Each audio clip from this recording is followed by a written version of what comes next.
kalau na masalau maya mah kalau main au ngobrol itu mari ya masih poia kedua terus menerima resultado telur faro sisina nessa municipal tanto dulu maros itu malang emang maya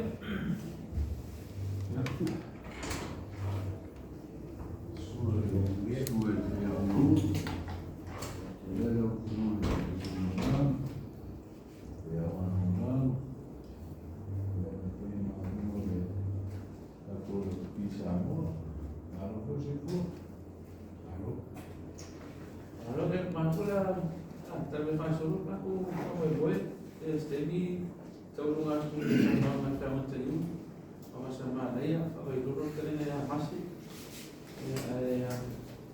mulher faz tá ele eu lá tudo, estava lá tu lá já foi mas na deu passar lá, ela foi toda onde sim, também foi mas tornar a filme na cama anterior.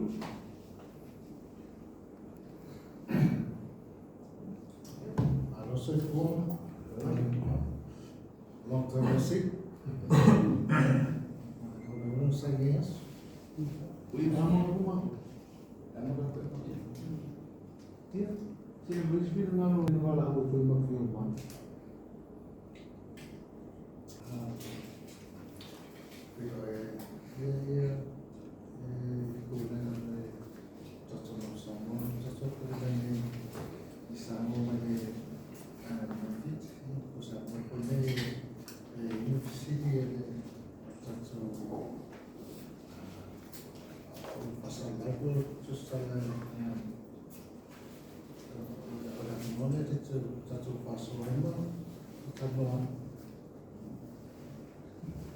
Kalau bukan masih kau faham ini, kita semua ini.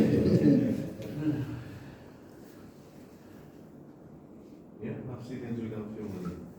Ya, malu lah saya pun mari main macam. Ya, nanti nak mulai dengan film itu nak ada waktu yang umai ni pun pasti dari asal. Ya, mesti ini awal tantu tu saya. Baik orang mesti lah tu tantu awal. Saya, jadi nama dia apa rumah oleh apa semua. Tengo situación oficina final Polano tu pulang tanto tahu. Ya, masih foi ya. Mesti dia mau manusia ya. Kita fez tanto. Entonces dia sabe mulher que aqui aos comigo. Não é como não por a flor do foi todo mundo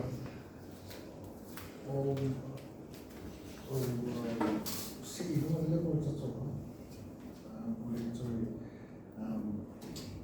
São civile le mandamos por fitness pero menos no que aí so le vamos um minuto final e mostrou ele já treinar ele não responde por a mata então foi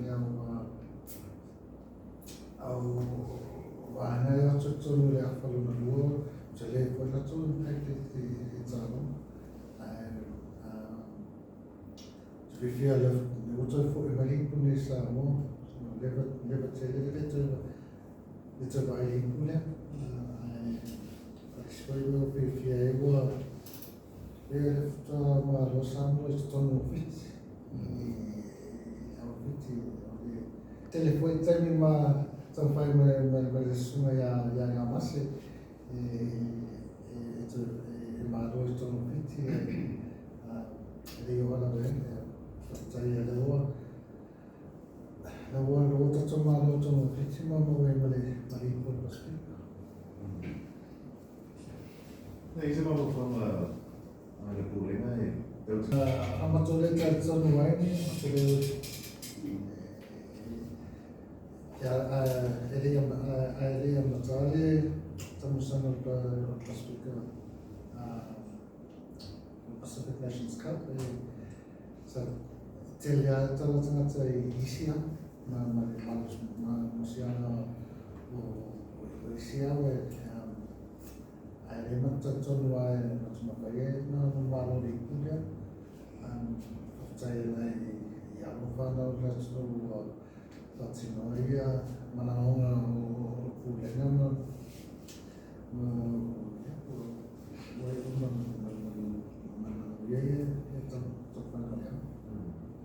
Nah, di sini asal lena sama dia ya, tak boleh nak ini saya boleh tahu lah kalau yang lena tak cuma winai boleh kalau.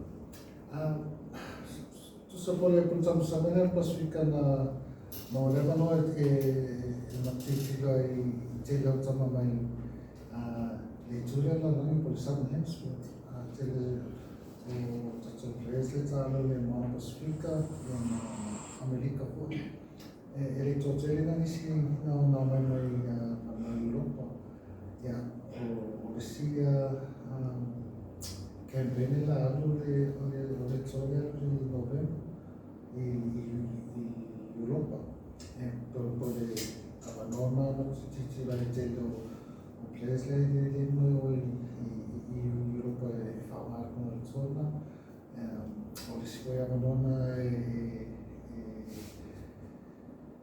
vai i combinations es por abandona murile titi la players uma e abandona molecular la que son fo lots of over on alto pata serie tatso alma ma finalize area e avela eu vamos Lewat sisi kan boleh nak tel vai FIFA lei sono sono ya masse tel area e se non Sekarang sipis, soalnya FIFA lagi yang FIFA lagi memang solo game plan, game style. Kemudian macam mana, sebab cuma calon nama itu, jadi malu defense. FIFA tu si ya tu level macam attack, yang macam game management, managing calon mau apa melu, apa dua ini tak juga. Polisi banyak FIFA lagi nama electoral masa tu. Semua jadi penama. Ia kami tahu di dalam sana ni teori pasifik. Tentu tak lagi terkenal. Orang ini kemudian kita no awal itu satu awal. Ya misalnya rumah ni di Pulau Dena satu awal.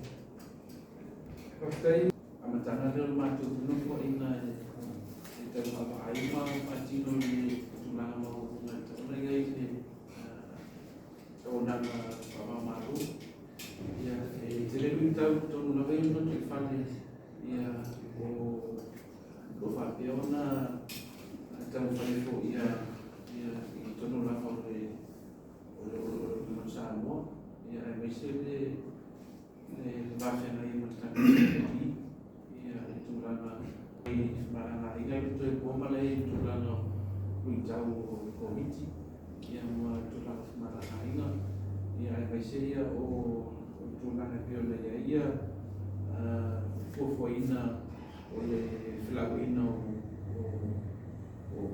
tulang baik ya baik fatino ya oleh yang bagi tahu tono temu tamu sana tahu masalah sampai lagi tono fix ya se foi tahu mafia ya ima kalau fisi malo ya fitina tu yang malah tu ini mas ya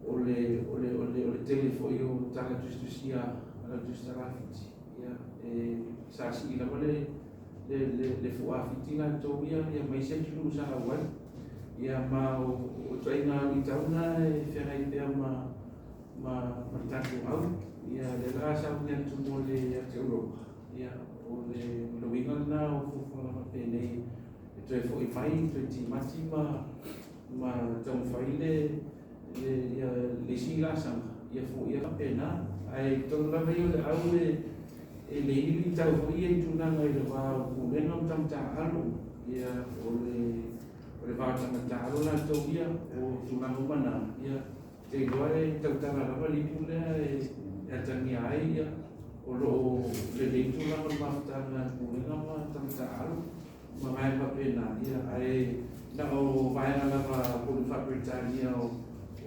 logistics ma me va pe na te goe le vena fo ia pe a so le pule ma fa tino le mo na ai lo La si la lo tu pule ngai. To fa na wi fa ko na ta al. O ye si tu la ma wele fa pe na e si la ma o de ko lo ni si alo le tu i fa ko. E o no ni fa yo na o me fa ko ko ta to wa le tu te o ta la me tu le ma la ki ra na ni la to eligibility wani o to me fa ye na ta. Consiel para sa tao mo musik tu e papela e sa to mo to mo sa tu sa ma sia e tanta alo e papela e yo sport to mo sa mo mai pe tolu e tauna sosiali ma como popo i le au e fa pe na allergy puro sa le tonu to au e tai wa o faterina e le pool of players on na fili mai to e te ia e isi players e o le fatali no la bonona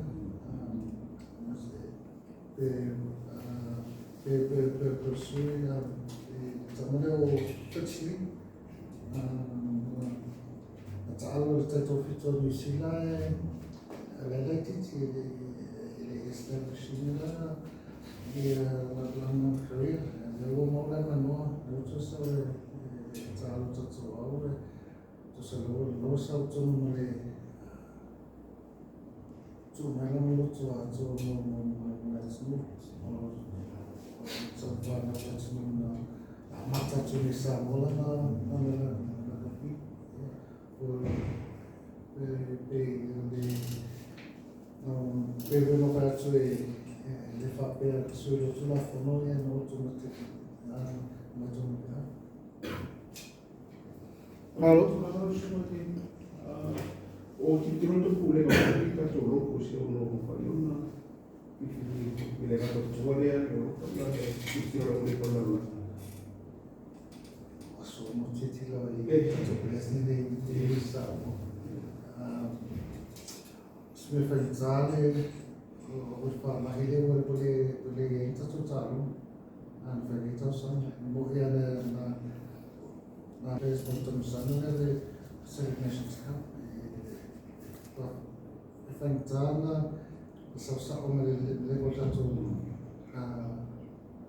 Calabunisa in Samoa o sa come international test e voi se termine appena le attuali tanto players le individual fantao lei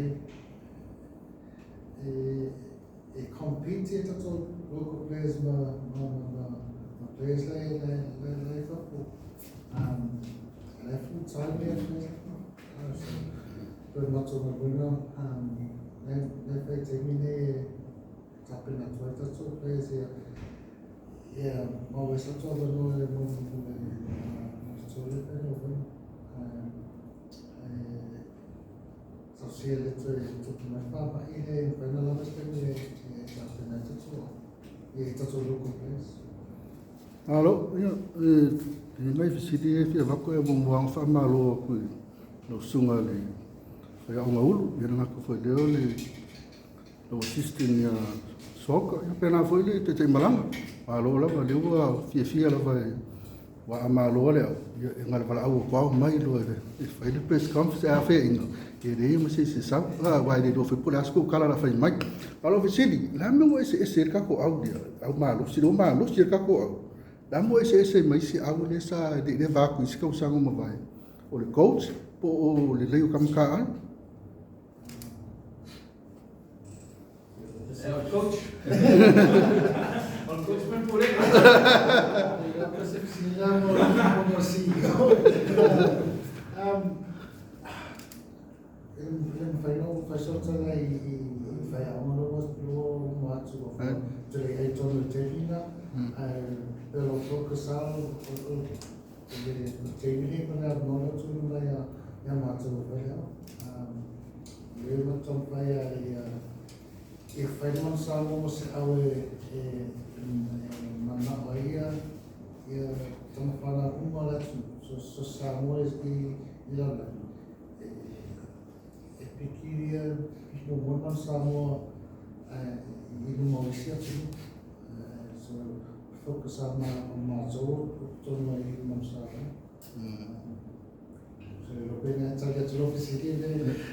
queria que o coach ia fa po makam ka alu ia male kai malanga ia mo ko uma o lisa besidi ole o mamu ko si au ero peleki e ia coach ole forward e coach back line no bingo la sunga so ka le o ia o ele le coaching le forward ya ma pusua le coaching le back line e fa mangi ko met ka ko ku fa mon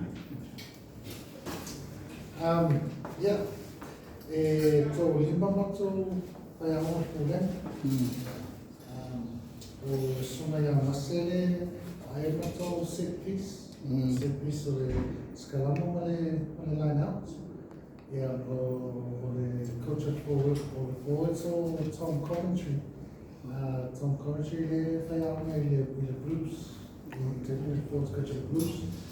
Yeah, o follow tana umana